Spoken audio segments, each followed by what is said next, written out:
Right. యేసు ప్రభు ఎవరు అన్న ప్రశ్న ఈరోజు నా అంశ భాగం.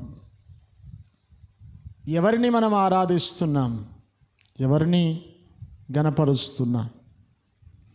లోకములో చాలామంది అంటుంటారు, యేసు ఎవరండి అని మాట్లాడతారు. ఈరోజు ఆ యేసును గురించి ఒక 4 పరిచయాలు మీకు చేసి ముగిస్తాను. అదేమిటంటే, మొదటిగా యేసయ్య ఎవరు అంటే చరిత్రలో ఉన్న దేవుడు. అందరూ ఇప్పుడు ఎవరైనా చరిత్రలో ఉన్నవాడు. అందరూ ఇప్పుడు వస్తారు. ఆయన ఎవరైనా చరిత్ర అంటే అర్థమైంది, మాటలు చెప్పేది కథ, అవునా? వ్రాతపూర్వకముగా ఉన్నది ఆధారం, అవునా? ఈ మధ్యకాలంలో ఎవరైనా డబ్బులు ఇస్తే మాటలు నమ్మరు. దేని నమ్ముతారు? వ్రాతను నమ్ముతారు. వ్రాతలు వ్రాసినవి ఎదుట ఉన్నప్పుడు రాసింది వేరు, ఎవరు లేనప్పుడు రాసినది కూడా చరిత్రగా ఉంటుంది కొన్నిసార్లు. యేసు ప్రభు భూలోకంలో ఇంకా జన్మించలే, కానీ దైవ గ్రంథంలో యేసును గూర్చి ముందుగానే తెలియపరచబడింది. అదే చరిత్ర. యెషయా గ్రంథము 7వ అధ్యాయ భాగము 14వ వచనము రాసినప్పుడు అంటాడు, తీయండి ఒకసారి మన యెషయా గ్రంథము 7వ అధ్యాయ భాగము 14వ వచనం రాసినప్పుడు అంటాడు ఒక మాట, కాబట్టి ప్రభువు ఒక సూచన చూపును, ఆలకించుడి. కన్య గర్భవతి అయి కుమారుని కని అతనికి ఇమ్మానుయేలు అని పేరు పెట్టుము ఉంది. కన్యక గర్భము ధరించి. ఎప్పుడు రాశారు ఈ మాట? యెషయా గ్రంథములో ఉంది. యెషయా గ్రంథం అయిన తర్వాత కృత నిబంధన గ్రంథానికి వచ్చేసరికి కొన్ని వందల సంవత్సరాలు గడిచాయి. కానీ లిఖిత పూర్వకముగా ప్రవక్తల లేఖనాల్లో రాయబడిన ఒక మాట ఏమిటంటే, కన్యక, అందరూ ఎప్పుడు ఒకసారి, కన్యక గర్భము ధరించబోతుంది, ఆమె ఒక కుమారుని కనబోతుంది, అతనికి ఏం పేరట? ఇమ్మానుయేలు అను పేరు అని ఉంది. దేవుని యొక్క వాక్యములో రాయబడిన మాట, రాసిన మాట కన్యక గర్భము ధరించును అన్న మాట యేసు ప్రభు జననానికంటే ముందుగానే రాయబడింది. నేను అంటున్న మాట ఏమిటంటే, యేసుని గూర్చిన చరిత్ర ముందుగానే రాయబడిన చరిత్ర ఇది. దేవునికి స్తోత్రం కలుగును గాక. హల్లెలూయా. చెవిటి గడిగిస్తారు హల్లెలూయా, హల్లెలూయా. అందుకే యేసేకు నేను ఒక పేరు పెట్టా. ఏందో తెలుసా? ఆయన చరిత్రలో ఉన్నవాడు. ఆమేన్. హల్లెలూయా. ఎవరైనా ఇప్పుడు ఎవరైనా మీకా రాసిన గ్రంథము 5వ అధ్యాయ భాగము 2వ వచనం చదువుదాం ఒకసారి. ఆ వాక్యం రాసిన, బెత్లెహేము ఎఫ్రాతా యూదా వారి కుటుంబములో నీవు స్వల్ప గ్రామము. ఏ గ్రామము? ఏ ఊరు పేరు రాశారు అక్కడ? బెత్లెహేము ఎఫ్రాతా యూదా వారి కుటుంబములో నీవు ఎలాంటి దాడిపడ్డ? చిన్న స్వల్ప గ్రామము. కన్యక గర్భము ధరించును. చరిత్రలో ఒక లిఖితం ఉందిగా. రెండోది ఏంటంట? ఊరి పేరుంది, అవునా? ఏ ఊరది? బెత్లెహేము. ఏ గోత్రము? యూదా గోత్రము.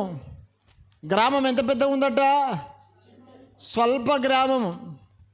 ఇప్పుడు యేసయ్య జననానికి ఎన్ని సూచనలు ముందుగా బయలుపరచబడ్డాయి అంటే, గ్రామం పేరు ఉంది, చిన్న గ్రామం అని ఉంది, అవునా, గోత్రం ఇచ్చాడు, అవునా, చివరిగా కన్యక గర్భము ధరించును అన్నాడు. ఇవన్నీ ముందుగా రాయబడ్డాయి. ముందుగా రాయబడిన ప్రకారముగా యేసయ్య భూలోకములో జన్మించాడు కాబట్టి ముందుగా ఇది చరిత్రలో ఉండేది. చరిత్ర చాలా కథలు ఉంటాయి. కథలు వేరు, చరిత్ర వేరు. నేను చిన్నప్పుడు ఉన్నప్పుడు అప్పటి నుంచి మా అమ్మగారు ఒక చిన్న కథ చెప్పేది నాకు. అనగనగనగన ఒక రాజు ఉండే, రాజుకి ఎంతమంది కొడుకులట. ఇది బాగొస్తుంది మనకు, అందరికి అదే కథ చెప్పిరేమో. మన గురించి ఎప్పుడు ఎవరు ముందుగా ఎక్కడ రాసింది చరిత్ర లేదు కనుక మనదంతా జరుగుతున్న వాస్తవంలో ఉన్నాం తప్ప యేసయ్య గురించి ఉన్నటువంటి మాట ఏంటంటే చరిత్రలో ఉన్నవాడు. ఆమేన్, హల్లెలూయా, హల్లెలూయా. అందుకో చక్కని పాట ఉంది, చరిత్రలోనికి వచ్చాడన్న పవిత్ర జీవం తెచ్చాడన్న చరిత్రలోని వచ్చాడన్న పవిత్ర జీవం తెచ్చాడన్న అద్వితీయుడు ఆది దేవుడు ఆదరించును ఆదుకొనును. అద్వితీయుడు ఆది దేవుడు ఆదుకొనును. ఓరన్న యేసుకు సాటి వేరే లేరన్నా యేసయ్య హల్లెలూయా. ఓరన్నా అని ఎవరు మెల్లగా చెప్తారా? ఓరే అంటాం కదా, మీరు అట్లా పలకాల. ఓరన్నా ఇంటి నావురా నీ మోకాలు మండ. హల్లెలూయా, హల్లెలూయా. ఎవరికి సార్? ఓరన్న యేసుకు సాటి వేరే లేరన్నా. గడిగా చలో చూడన్నా యేసే ఆ దైవం చూడన్నా. హల్లెలూయా, హల్లెలూయా. మీ గొంతులు తెగాల, గొంతులు నరాలు చిట్లిపోవాలా, మీ గొంతులు చక్కగా కావాలని ఆశ. హల్లెలూయా. ఎప్పటికడికి ఒకసారి హల్లెలూయా. ఏందట?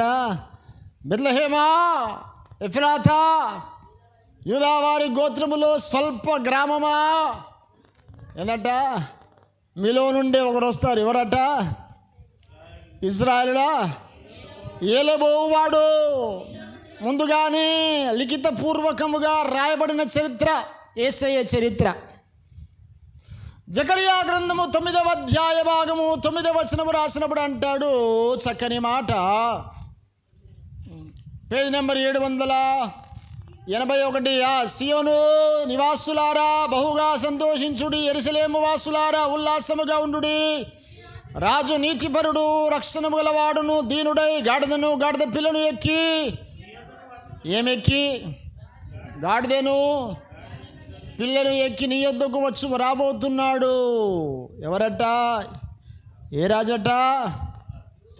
ఎవరట? రాజు. రాజు అన్నాడు కదా. ఇప్పుడు ఇవన్నీ ప్రవచన రూపములో చరిత్రలో రాయబడినటువంటి ప్రవచనాలు. ఈయన రాజు అన్న సంగతి నువ్వు రాజువా అని యేసుని అడిగారు కదా, అడిగారా లేదా? అప్పుడు యేసు ఏమన్నాడు? నీవన్నట్టే అన్నాడు. అంతేనా? అంటే నేను రాజును అని ఒప్పుకున్నాడు. రెండవది, జ్ఞానులు వచ్చి అడిగారు, యూదుల రాజుగా పుట్టినవాడు ఎక్కడా అని. అవునా? పశువుల పాకలో పుట్టాడు కానీ ఈయన రాజు అన్న సంగతి జ్ఞానులే చెప్పారు. He is the king. ఆమేన్, హల్లెలూయా. చరిత్రలో రాయబడిన మాట ఏంటంటే రాజు పుడతాడు. కానీ ఎక్కడ పుడతాడు? బెత్లెహేములో, చిన్న గ్రామములో, యూదా గోత్రములో పరిపాలన చేసేవాడే, రాజే. కానీ ఒక దినమున్న దేని మీద సవారు అవుతాడు? గాడిద పిల్లని అన్నాడు. ఆమేన్, హల్లెలూయా. ఇవన్నీ యేసు ప్రభు జననానికంటే ముందుగా రాయబడింది కాబట్టి నేనంటాను, చరిత్రలో ఆల్రెడీ అని ఉన్నవాడు. దేవునికి స్తోత్రం కలుగును గాక. హల్లెలూయా, హల్లెలూయా. మన యేసయ్య ఎవరు? మన ముఖాలకు చరిత్ర లేదు, స్వరం లేదు. చెప్పడం ఒకసారి గడియా. ఎవరైనా యేసయ్య ఎవరు? గడియబడి ఎవరు యేసయ్య? చరిత్రలో ఉన్న యేసయ్య. ఎవరైనా ఎవరమ్మా మీ యేసయ్య అంటే చెప్పాలి ఒక మంచి మాట. నా యేసయ్య చరిత్రలో అనగనగనగా కథ కాదు ఇది, అనగనగా చరిత్రలో రాయబడిన చరిత్ర ఇది కదా. ఆయన చరిత్రలో ఉన్నవాడు. అందరూ ఎప్పుడు వస్తారు? ఎవరైనా గడి చెప్పాలి. ఎవరైనా గట్టిగా, ఎవరైనా చరిత్రలో ఉన్నవాడు. నెంబర్ 2, పరిశుద్ధ లేఖన గ్రంథములో మలాకీ రాసిన గ్రంథము తర్వాత ఉన్న గ్రంథం పేరేం పేరు బిడ్డ?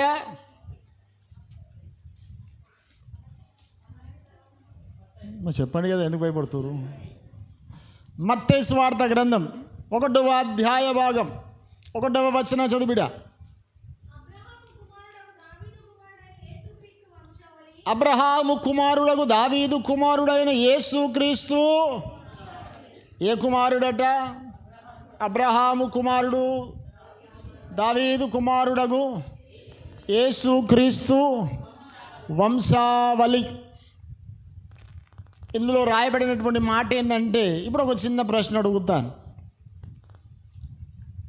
మీ నాన్న పేరు మీకు తెలుసా?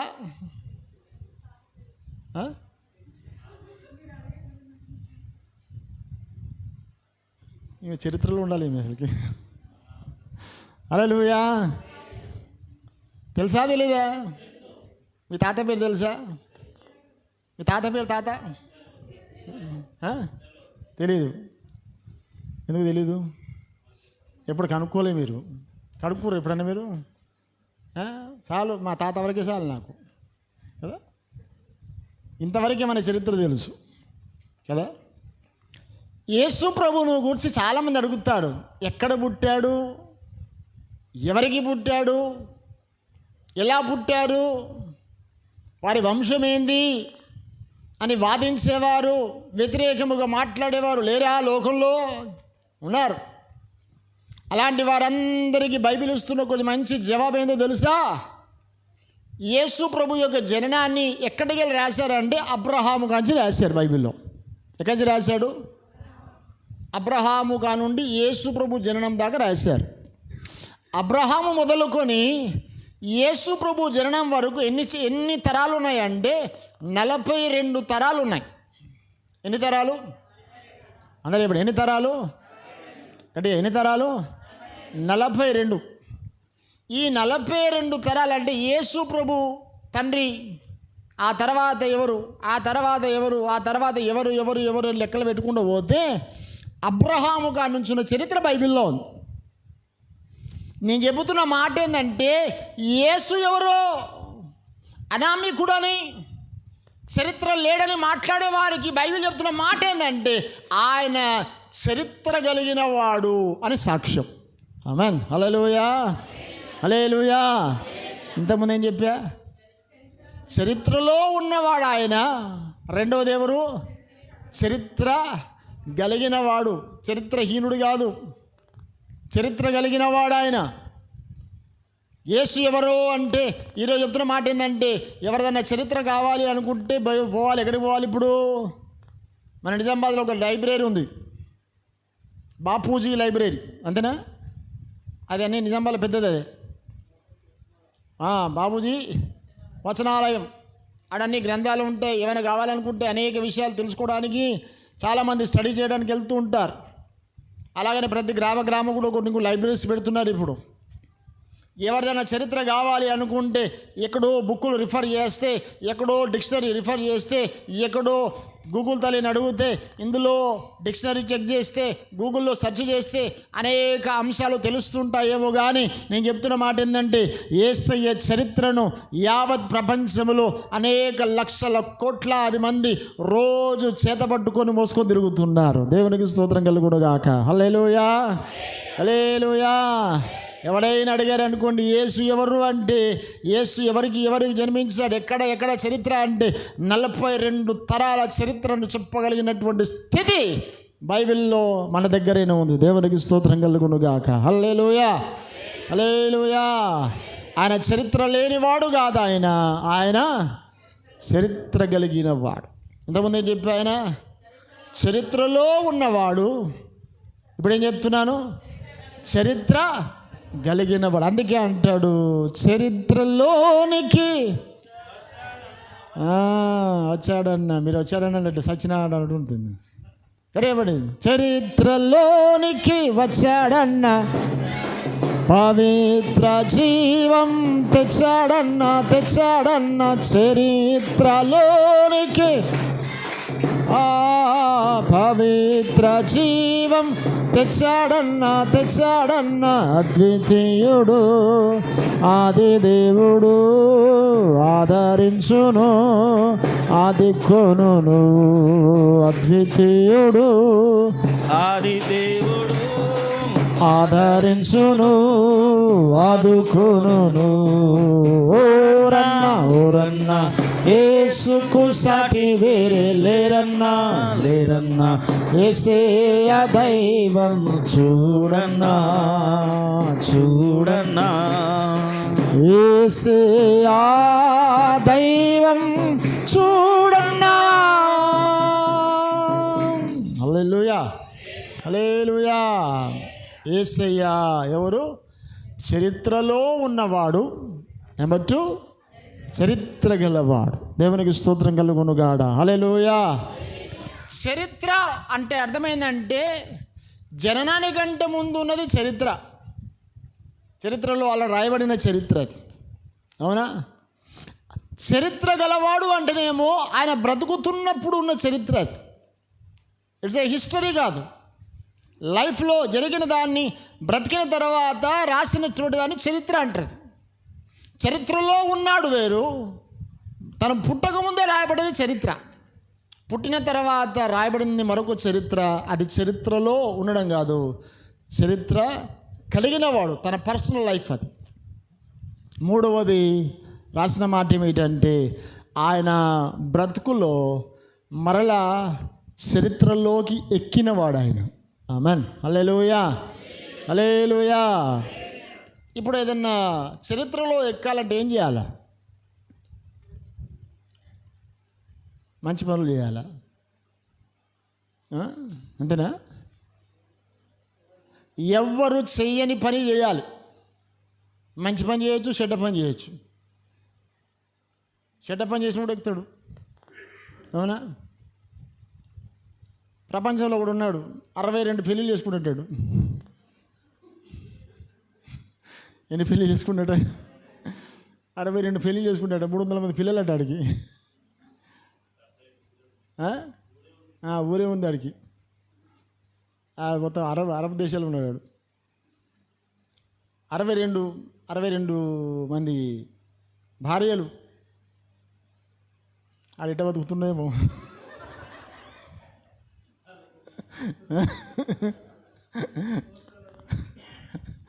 సామెలు ఒకరితో ఎగితే లేగలేకపోతున్నాడు.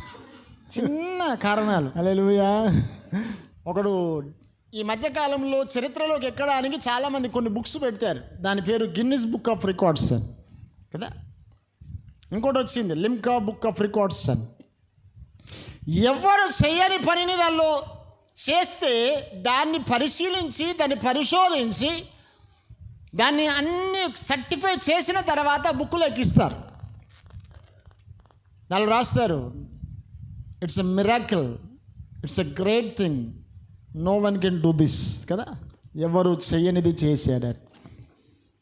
ఇప్పుడు యేసయ్య కూడా చరిత్రలోకి ఎక్కాడు అని చెప్తాను. ఎందుకో తెలుసా? ప్రపంచంలో ఎవడు ఎక్కడ ఎప్పుడు చేయని గొప్ప త్యాగము పాపుల కొరకు ప్రాయశ్చిత్తముగా ఆ కలవరి సిలువలో ఆయన మన కొరకు ఏమయ్యాడు? మృతి చెందాడు. దేవునికి స్తోత్రం కలుగును గాక. హల్లెలూయా, హల్లెలూయా. అందుకే అంటాను, ఆయన చరిత్రకి ఎక్కినవాడు అంట. నేను చెప్పిన అర్థమవుతుందా? మొదట ఏం చెప్పా? చరిత్రలో ఉన్నవాడు. నెంబర్ 2 చరిత్ర కలిగిన వాడు. నెంబర్ 3 చరిత్రకు ఎక్కినవాడు. ఆయన చరిత్రలో వచ్చేసాడు. ఆయన ఒకటి ప్రాణం పెట్టాడు, ఒకటి.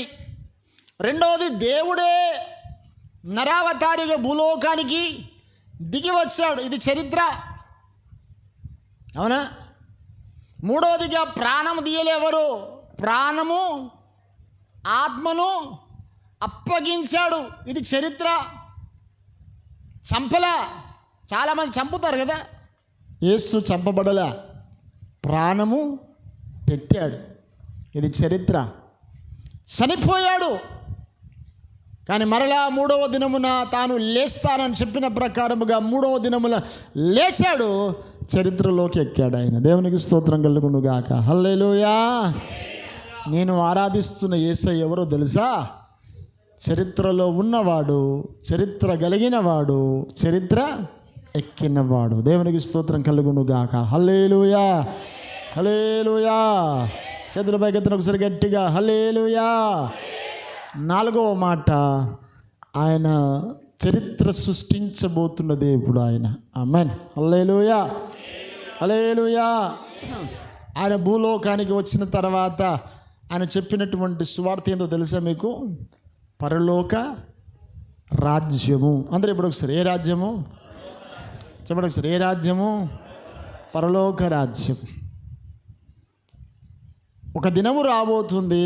ఆ దినము 2వ రాకడ దినం. ఆయన రాకడ సమయమున ఆయన అనేక మందిని మరలా తీసుకొని పోతానన్నాడు. ఎక్కడికి? ఆయన రాజ్యానికి. ఒక దినము ఆయన రాజ్యము స్థాపించబడబోతుంది. నిత్యము పరిపాలన చేయగలిగిన ఒక రాజ్యాన్ని స్థాపించబోతున్నాడు. ఒక చరిత్రను సృష్టించబోతున్నాడు. అది యేసయ్య రాజ్యము. దేవునికి స్తోత్రం కలుగును గాక. హల్లెలూయా, హల్లెలూయా.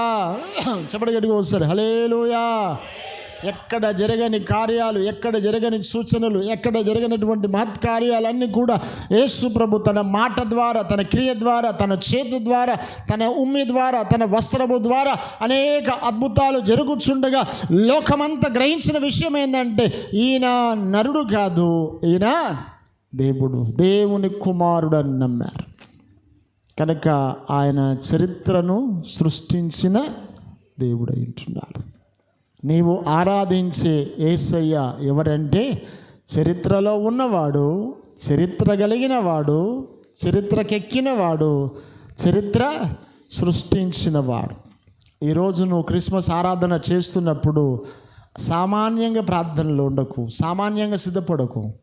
ఒక గొప్ప దేవుని ఆరాధిస్తున్నాను, చరిత్ర గలవారిని ఆరాధిస్తున్నాను, చరిత్రలో ఉన్నవారిని ఆరాధిస్తున్నాను.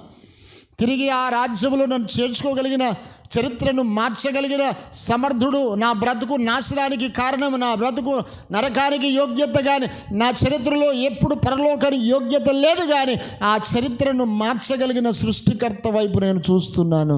నా దేవుడు ఆ రాజ్యంలో నన్ను తీసుకొని పోతాడు. దొంగనే ఒక మాట అన్నాడు, నేడు నీవు నాతో కూడా. చరిత్ర మారిందా లేదా? లోకపు చరిత్ర వేరు, యేసయ్య చరిత్రని సృష్టించాడు. నేడు నీవు నాతో కూడా పరదేశులు. అటువంటి చరిత్ర గల యేసయ్య, మన యేసయ్య. ఈ క్రిస్మస్ మాసములో ఆయన కొరకు నమ్మకముగా పరిశుద్ధముగా జీవించుదాం. దైవ కృప మనందరికీ తోడై నడిపించును గాక. తలలు వంచండి, ప్రార్థన చేద్దాం.